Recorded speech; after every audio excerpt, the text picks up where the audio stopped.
Hello guys, dito tayo sa part 2 ng house renovation natin. Bali ito pala nagawa nilang mga poste. Ito pala yung 16 mm, tapos ito yung 12, tapos 10 mm yung paikot.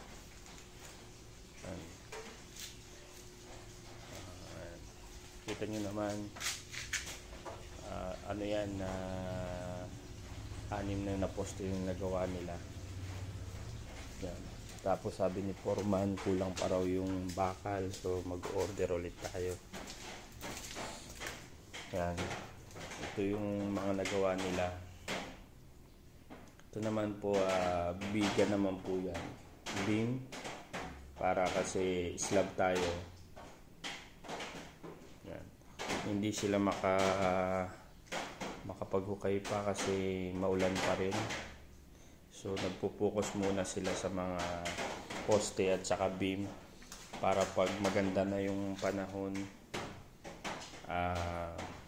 salpak na lang tapos buhos. Yan daw yung magiging strategy ni Foreman. Naka-ready na rin dito yung magiging pamorma para pag nagbuhos sila ng poste at saka beam, ready na. Alright. Yan. Sabi ni Foreman na mag-order pa raw kasi ubos na yung 12 mm. Pero yung 10 mm marami pa naman. So pahabol na lang tayo ng 12 mm.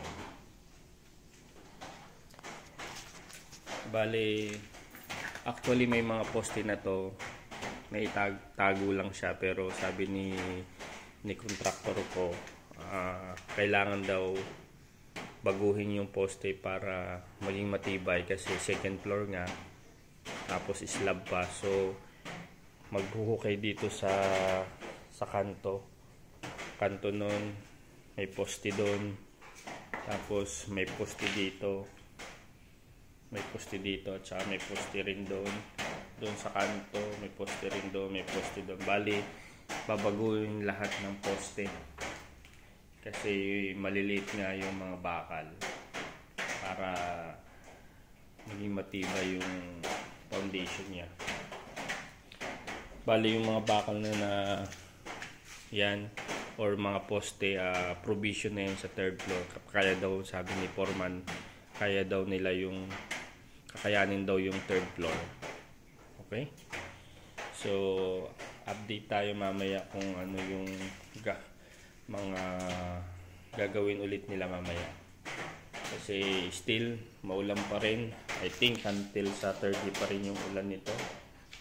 Sana gumanda-ganda na yung panahon para makapaghukay na at saka tuloy-tuloy na tayo. Alright. Yan. Mga beam. Ito, mga beam yan.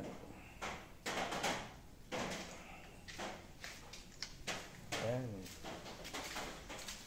Ang daming poste. Kabang na yan. Ready to tayo na lang yan. May tayo, buhos. Ayan. Alright. Thank you. See you next time.